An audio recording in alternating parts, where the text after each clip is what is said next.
Hello and welcome to the Empowered, Sensitive and Creative podcast. My name is Rim. I'm an artist, a certified life coach and an NLP practitioner, and the creator of the Empowered, Sensitive and Creative retreats. Passionate about celebrating joy and beauty in the everyday, especially when things are falling apart, I'm insatiably curious about human nature, and I look into the world with reverence, awe, and a sense of wonder. Tune in for stories exploring healing through creativity, art, embracing sensitivity, and navigating the subconscious mind. I'll talk about the struggles that highly sensitive and creative people face, and share my experiences, insights, and favorite tools along the way. I'm here to empower you to turn what we often deem to be a curse into your biggest gift.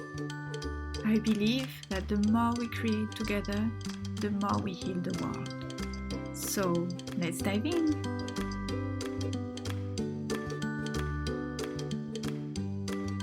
Hello and welcome to another episode of the Empowered, Sensitive and Creative podcast. I'm so happy and grateful for you tuning in. Today I want to talk about relationships and breadcrumbs. Just be yourself. Just do it. Take action. Go for it. Set boundaries. Ask for help. Surround yourself with good friends and people you can count on. Yes, these are wonderful suggestions. But what does it mean exactly? And how to do that? If, like me, you're an empath and a highly sensitive person, being yourself could be very different from moment to moment. Like a chameleon, you change depending on who is near you. You can easily take on the identity and emotions of the people around you. You may be seeking validation from others, yet you may struggle accepting love from others and feeling lovable. You may also find that your empathy and compassion towards others is not reciprocated, and you end up feeling resentful in your relationships and social interactions. But you think it must be you, and you keep making more and more efforts until you can't take it anymore and you end up disappearing silently. You may also have developed a perfectionist mindset, always trying to become better, do more, be more. You may be spending a lot of time asking yourself, what is wrong with me? You'll keep finding flaws, and that will lead to deeper doubts. Perhaps you also follow the suggestion of others around you, trying to do what your friends did, and they seem perfectly happy with these choices, yet it doesn't work for you. You probably also feel like crumbling when receiving reproaches and criticism. You take things personally, and you're enthusiastic about new projects or about new people, but then you feel like giving up and you don't have the energy to follow through or to keep meeting with them. In hindsight, you realize you committed to the wrong things and the wrong people for you. Result? Frustration, overwhelm, feeling stuck in the same patterns over and over again. Disappointed, not trusting your ability to choose the right things, the right people, to invest in yourself. Well, I can't say that I've experienced all of that until I realized these were breadcrumbs. Breadcrumbs situation, breadcrumbs relationship. There are two key moments of deep chaos and grief in my life. Moments where everything felt like crumbling down and I felt like I was losing balance, drowning even. And just let me say, I'm not sharing this in order to complain and feel sorry about myself, but rather for the sake of speaking my truth in hope that it will help you too if you're going through such times or did go through such times in the past.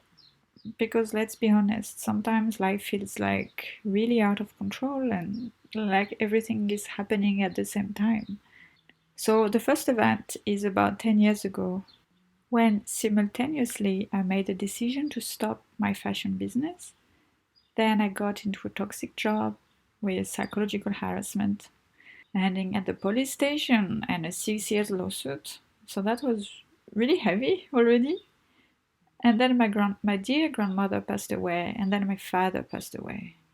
Okay, so that was a lot to deal with, and as you can imagine, a lot of intense, difficult emotions. And okay, that's what I mean is like that's part of life. I can accept that. Well, I can also accept what happened then, but what I mean is time of grief. We all go through that at some point in our life. Yes, it was difficult for sure. But I think, what became even more difficult is to realize that some people that I thought were very close to me actually didn't show compassion and understanding at that time. The partner I was with at that time, the man I was sharing my life with, didn't understand that I was feeling very sad, crying every day, worried, anxious, really also depressed. He thought, well, why do you, like, he kept saying, why do you have all these strong feelings? Why do you have all these strong emotions? Life should not be so complicated, or why do you attract such things? And I remember that I used to feel angry at him, but also guilty. Deep down, I was like, yeah, maybe I'm wrong. Maybe I shouldn't react. Maybe I shouldn't have emotions. But still, I also felt resentful, as in, why does he not support me? Why he doesn't understand? I mean, come on. And I understood later on, like in hindsight, I realized that because in his family they are quite kind of cold, and cold as in they don't share emotions, they don't talk feelings. When I say cold, I mean like cold relationship. Or also because I'm half Mediterranean and I grew up in a Mediterranean countries, I've often associated my strong emotions with having a hot temper because I'm Mediterranean. And he's not. He's originally he was from what well, he is from Eastern Europe, and Austria, like with Austrian and Germanic roots, and these tempers are usually associated with being colder than Mediterranean temper. And well, anyway, in his family, they didn't share emotions. They didn't talk, actually, they didn't talk much. Whereas in my family, we always had heated conversations. So I think for him, it was really scary and maybe even unsafe, because unusual, he was not used to that, to deal with someone who openly have emotion, because I think he was repressing his emotions. So that was I think this was a breadcrumb, definitely staying with him and accepting that he reproached me, grieving, because basically that was what I was doing, grieving everything in my life so far. um, that was not honoring what I was going through, that was not honoring my experience. And then adding to that, a friend that was quite a very good friend at that time, she found that moment to send me some messages reproaching me, my personality, saying also that I'm an emotional person, and da da da da da da, and telling me how she would like me to be.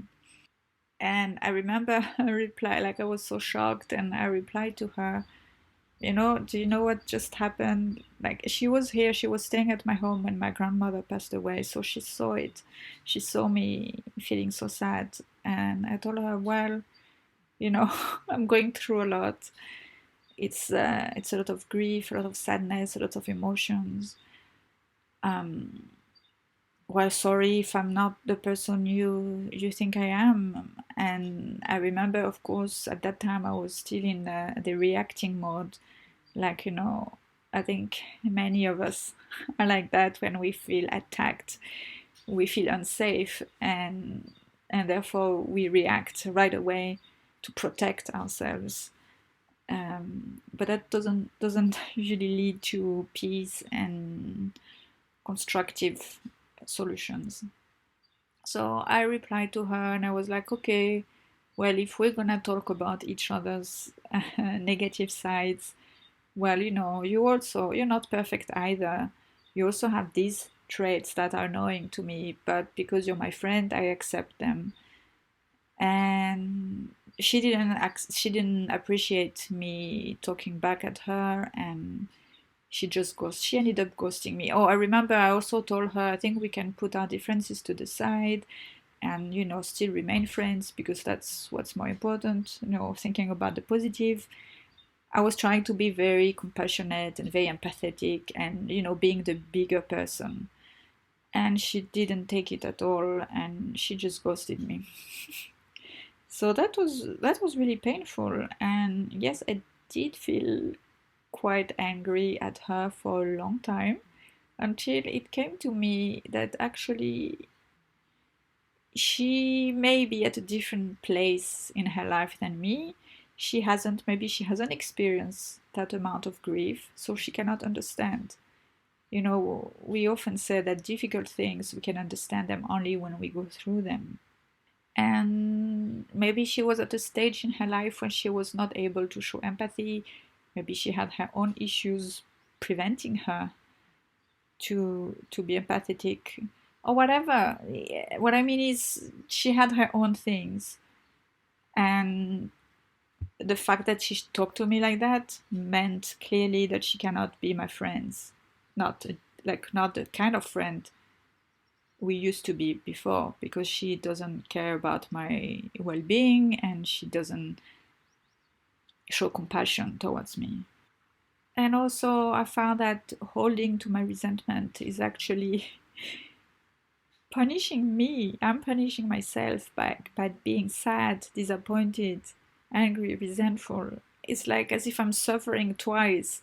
I suffered the first time when I read her comments and when we kind of parted away, and I'm suffering again when I keep processing this in my head or repeating to myself why she behaved like this. This is so unfair, and people are always letting me down. All of those unhelpful comments.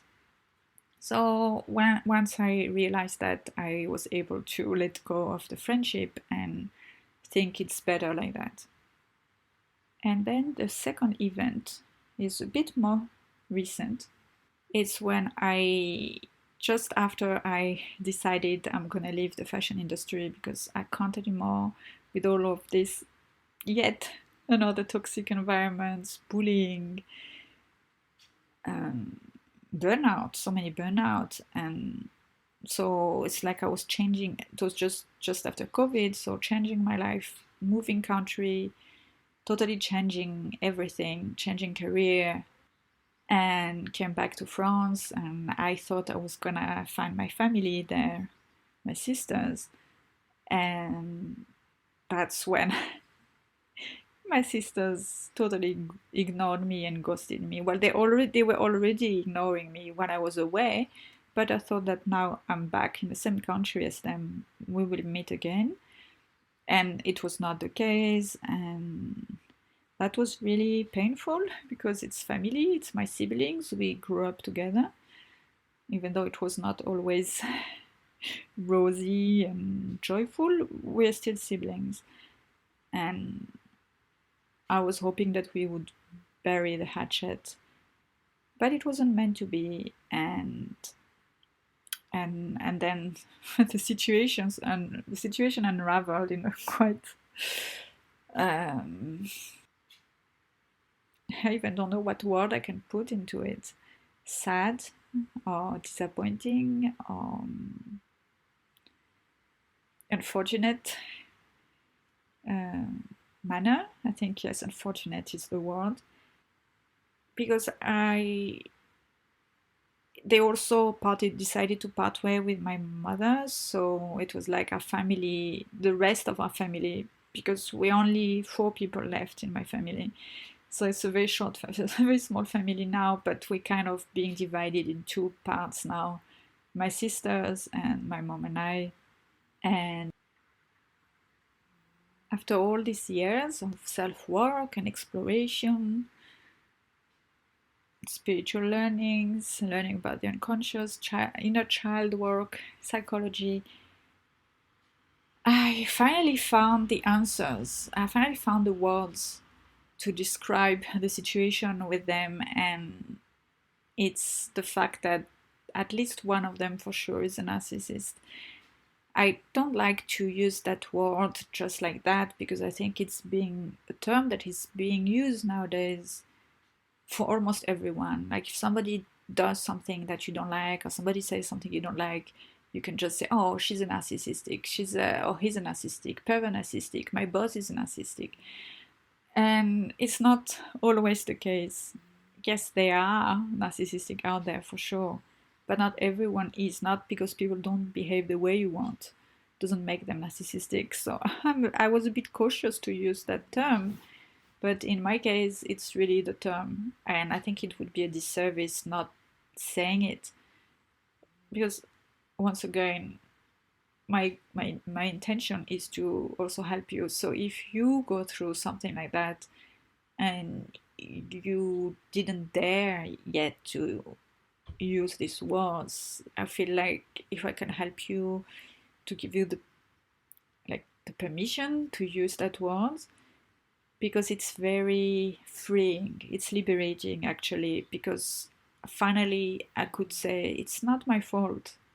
Actually, I tried to do everything I could, to make peace and find solutions and find ways we could still have a relationship. But it was not to happen. She refused. I would say they refused, but I want to talk specifically about that one, who is a narcissistic for sure. And everything from my childhood made sense when I see it from that lens.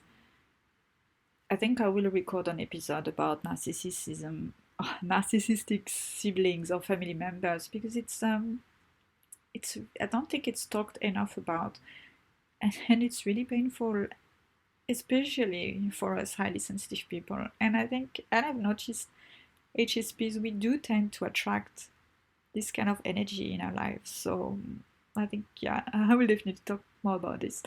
But for the sake of this conversation today, let's say that when I came back to France and after saying, like, at a turning point in my life, I was turning 40 years old as well, which is quite a, I think symbolically, quite a big pivotal moment in someone's life. Saying no to my first dream of fashion, and saying no, so totally changing and starting a new path, exploring new dreams and trying to understand more who I am if I'm not doing that. And then my sisters disappeared, and with a lot of all of the blaming and gaslighting things that go with narcissism behavior, of course. And I try to talk about this to my friends who live in France, especially one who used to be my best friend. We've always been in touch, and even though when I was living abroad we couldn't see each other too often, but we were still in touch, and she came to visit me in the countries I was, and every time I came to France I came to see her. But this year she was not, that time, I mean, when I discovered all of that, she was not able to be there for me at all. I understand she had her life, she had her things to go through, but her things were very joyful things. She just, like, she had met the man that she had been waiting for years, and she just became pregnant, which was also a dream of hers. So for her it was like everything is happening and joyful and happy, and I was so happy for her. But at the same time, for me, a lot of things were happening that were quite sad and difficult. So I was kind of hoping for some support, and I wanted to talk to her about that. And I remember, like, she was not available to meet. She didn't want. I wanted to visit her. She said yes and then no, and then just texting me. And one day I reached out, sharing something very vulnerable, and she didn't reply to me. And the next time she replied as if nothing had happened, as if I had not said anything. And the first image that came to me is, oh, this is a breadcrumb. It's like a breadcrumb relationship. And that day I decided no more breadcrumb. No more breadcrumbs relationships. I'm not settling for this. It was not easy because she had been my best friend for years. And but that's it. I think it's really important to understand that people are not necessarily supposed to be in your life forever. There are times, there are seasons, and when we were very good friends and we supported each other and we shared the things we had to share with each other, and now we are going towards different paths. I think she doesn't really understand the path I'm going through. Like she told me many times, maybe I should have just gotten any job just to have, like, just to settle for safety. And that was never what I wanted to do. I've always wanted to try to explore my truth and feel expanded by my profession. And that's okay. We need different people in the world. Like there's not one better choice than the others, I think. I think we need to be really honest and congruent with what we want and with who we are. I love what Lacey Phillips say from To Be Magnetic. She said that everyone we meet, they are our teachers, they are mirrors, and they are here to teach us something. We are also there to teach them something. But we are not supposed to be there for each other forever. So if we see things from that angle, I think it's much easier to let go of attachment, to not take things personally, and to kind of gracefully let people go when it's their time, and let ourselves go when it's our time, when we don't feel the relationship is there anymore. There is no need to hold tight to these breadcrumbs. We all deserve the full bread, not little breadcrumbs. Instead, trying to accept that, like I said before, people are not on the same path as we are, not necessarily at the same time. They have their own learnings, their own experiences to make, just the way we do have our own to make. And for me, well, it was very painful because it kept showing me this abandonment wound that I have. And I was like, oh, again and again and again, I'm abandoned again. I cannot count on the people I love. They always let me down. And I think it's important to allow ourselves to say these things, but not to stay in that feeling forever. Because for me, for the first part of my life, my brain was looping again and again with that work, with this thing, with these thoughts. And I kept, like, like a record that is broken, kept repeating, well, why am I not loved? Or why do people let me down? Yeah, I must deserve it. It's always like that. You see, this happened again. Yeah, you see, that person disappointed me again. And that's not helpful. And you see, the result is I kept attracting the same. And once I realized and I got conscious, well, actually, I have my responsibility. Why am I settling for these breadcrumbs? Why am I not asking for more? Why am I not doing more myself? Like for these friends, so often when friends just text me, we don't talk for months, and then suddenly I receive a text, and I used to feel like, oh, they care about me, and then I replied, and I mean, it's great. I don't have anything against texting, but I think you cannot have meaningful relationship if you just rely to texting. It's important to talk, to have the voice-to-voice connection, to see each other. Of course, if you live far away or if there's some situation it's difficult to travel, yeah, you cannot meet face to face often, but you still have the phone. I think it's really important. You can also leave like the voice notes. It doesn't have to be speaking on the phone, but I think there's so much that comes through the voice, emotions, subtleties. It's important. It cannot just be just texting is can it's kind of a bit cold and dematerialized for important things. I mean, it's the same in friendship. It's the same in like when you're dating. We need we cannot just rely on texting. And I had accepted that even myself. Sometimes I just didn't want to talk on the phone because I was like, maybe I have to confess, a little bit lazy sometimes, or a bit like in my introvert mode and feeling uncomfortable to pick up the phone, or finding excuses. Maybe I also found that sometimes like speaking with on the phone or face to face is like too vulnerable to share some stuff. And but this was not honoring my needs for deep, meaningful interactions, which are my deep values about friendships and connections. And then there is this abandonment wound that I just talked about. So I got curious about this, and I thought, where in my life am I abandoning myself?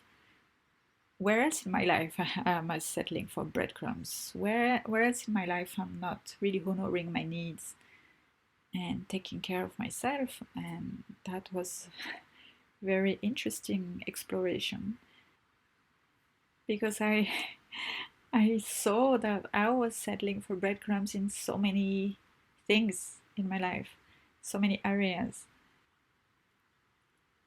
situations, relationships, friendships, the thoughts I chose to think and to believe, the beliefs I chose to believe,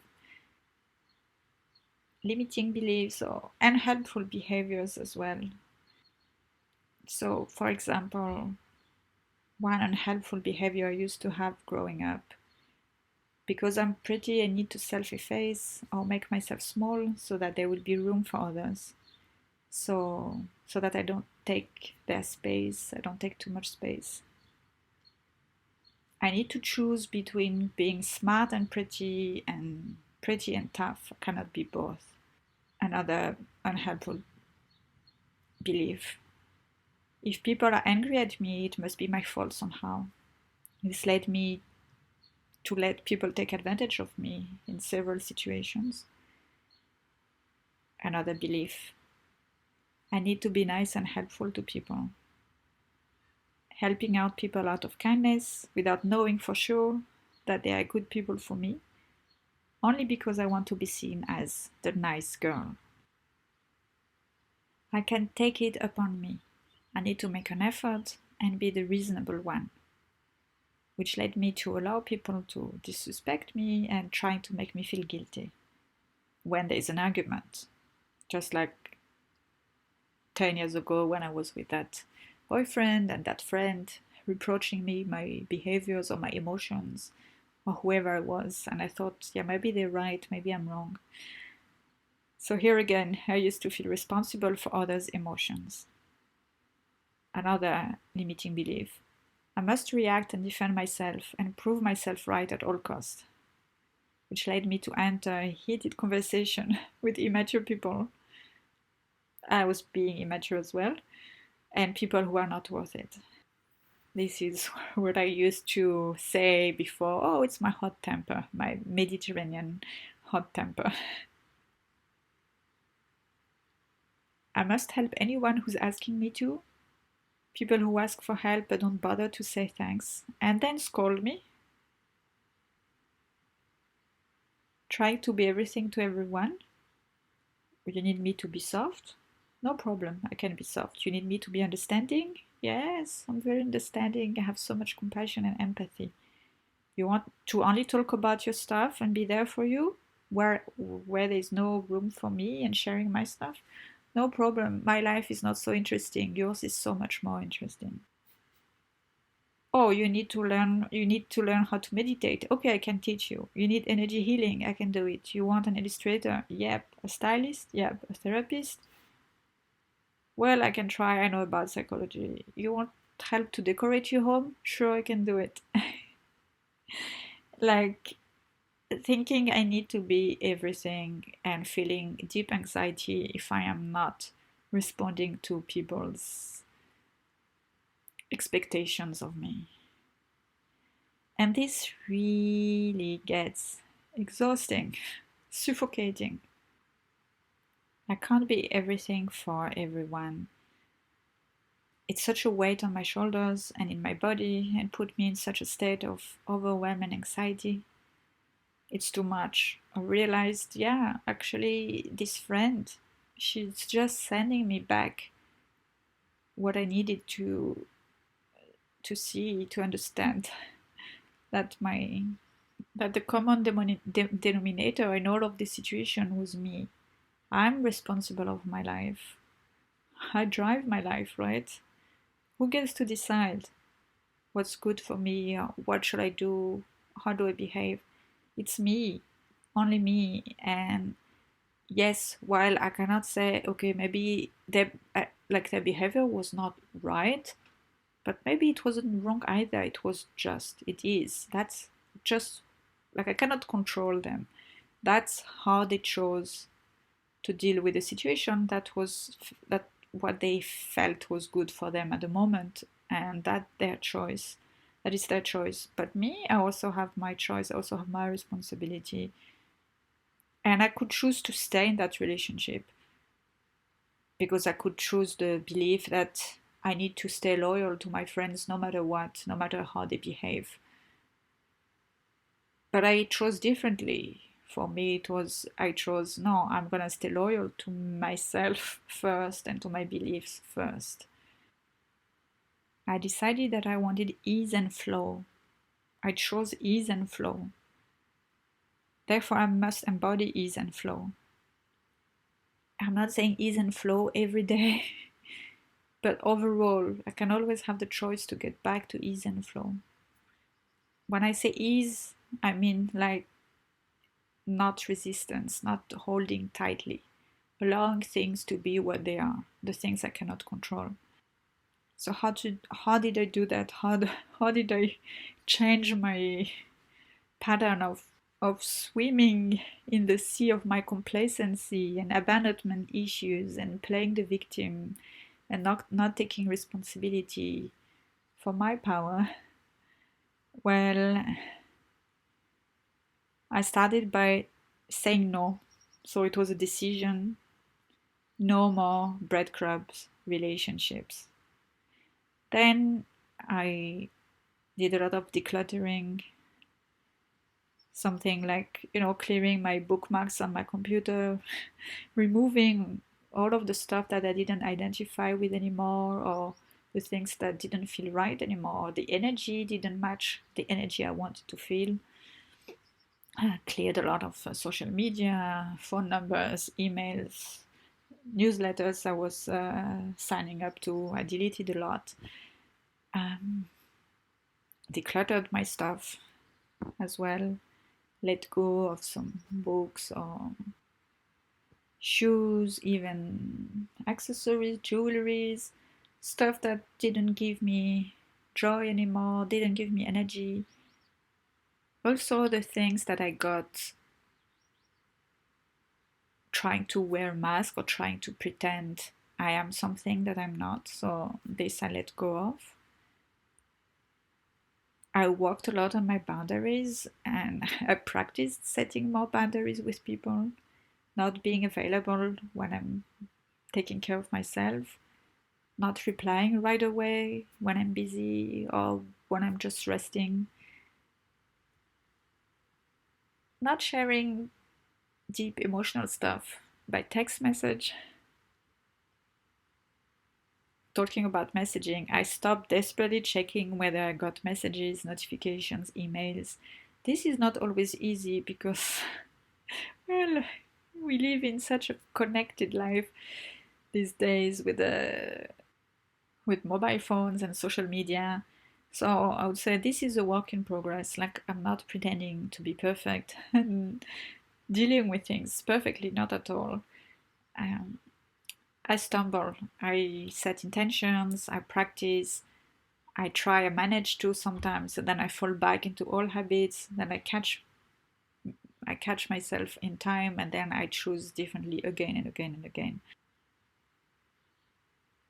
I also stop looking for appreciative feedback plus validation from others.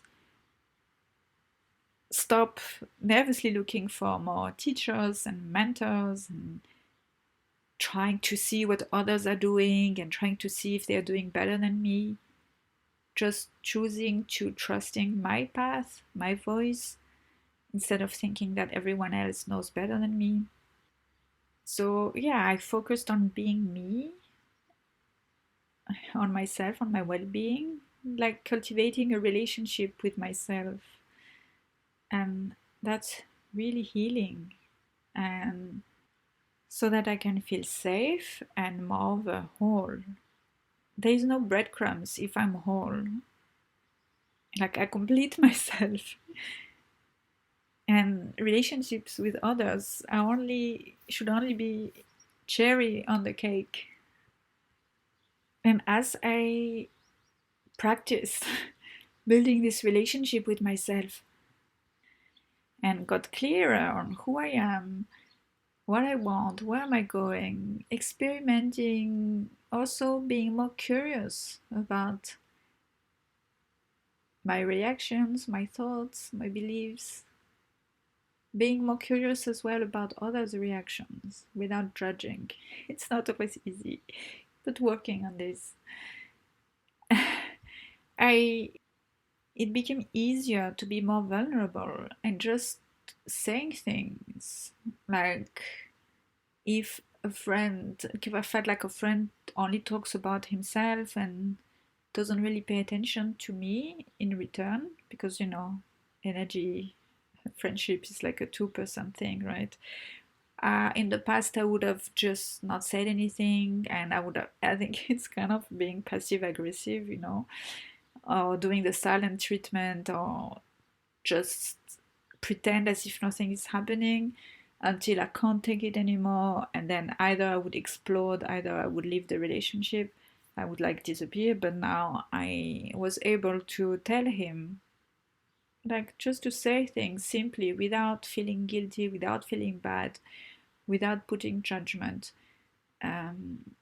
To say when I'm not feeling heard or not feeling seen or not feeling respected. And so now I'm like, okay, if that friend can understand that and can see that, good, we can remain friends. I'm still going to invest myself in the relationship, in the friendship. But if the friend cannot receive it, that's also fine. Yes, I might be a little bit sad. Yes, I will have to grieve the relationship, which is never an easy moment, but that's okay. It's an emotion. I can handle it. And I can let him or her go. That's fine. We're just parting. We're just going different ways. Maybe I can just take some distance, and maybe later our path will meet again, or maybe that's goodbye forever, and that's okay because I can thank this person for what we had, for the moment we were supposed to have, and trust that they will meet new, different friends that fit their current situation, and I will too, because the world is really large. There is more than enough for everyone. I no longer feel the need to apologize for being highly sensitive, for having strong emotions. I don't try to repress them anymore, because now I know, and I know how to process them. I've been learning about this. I've been practicing, so I feel like more confident in my abilities to handle people's reactions or situations. And I know it's not gonna mean something bad about myself. It doesn't mean that I'm being abandoned. It doesn't mean that I'm not worthy or that I'm not good enough. Other people's emotions are not my responsibility. My job is not to make people happy. Just like it's not their job to make me happy, just like they're not responsible for my emotions. Now I think that my empathy, my compassion, my sensitivity are great gifts. They are like really precious traits in this world. And I need to honor them, but also protect them in the way that I have to take care of them. If they are energy, yes, there is infinite supply of energy, but I cannot overuse it. I need to be mindful about where I use it. When you learn to love yourself unconditionally, to accept, have compassion for, and truly love all the aspects of yourself, when you take the time daily to take care of your needs, deep emotional needs, then it becomes easy to let go of the need of validation. It becomes easier to let go of people pleasing. It gets easier to set boundaries and stick to them. I'm saying easier, it doesn't mean comfortable. Like, not always comfortable, but with time, more and more. Your nervous system gets strong enough to handle other people's reactions and emotions. You become more discerning as to what's and who's right for you, and what's and who's not. You feel better in your body. You get to choose versus waiting to be chosen. You experience the freedom that comes from having nothing to prove to anyone. You feel safe, no matter what.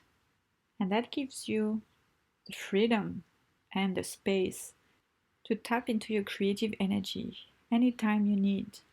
You have more space and time for the things that matter to you, to act on your dreams, on your deepest desires. You also get more time and space and energy for the people who are really there for you, for those who are rooting for you. You realize that nobody can take anything that really matters away from you, and that's you.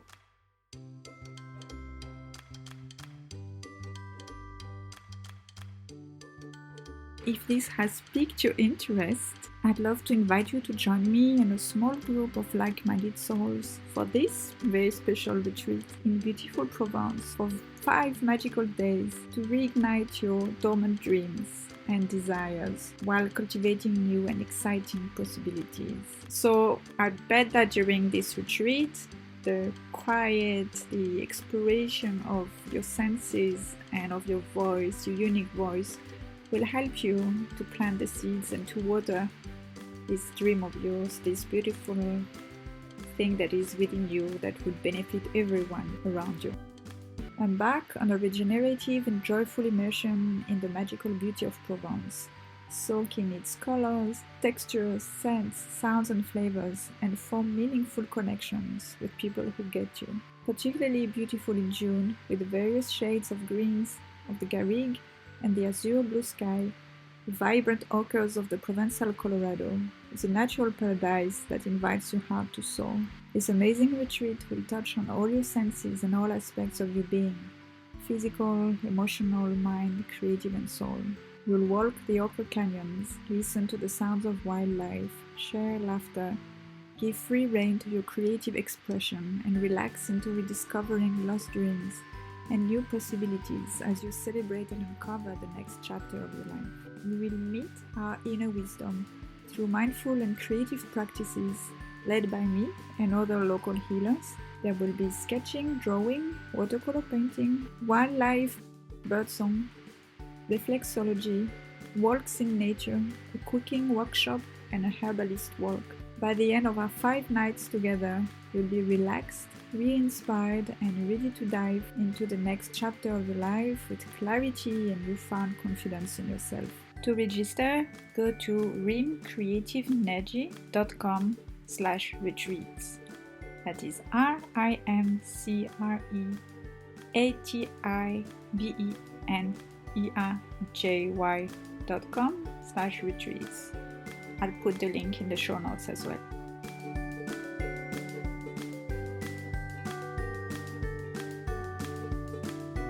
Thank you for tuning in. I hope you enjoyed this episode, and if it has inspired you, please share it around you. Also, if you feel called to it, please subscribe to the podcast and leave me a review. It really helps to spread the word out. All your questions are welcome. You can send them to me on Instagram at rim.creativenergy.com or email me via my website rimcreativenergy.com, and don't worry, I'll share in the show notes exactly where to find me.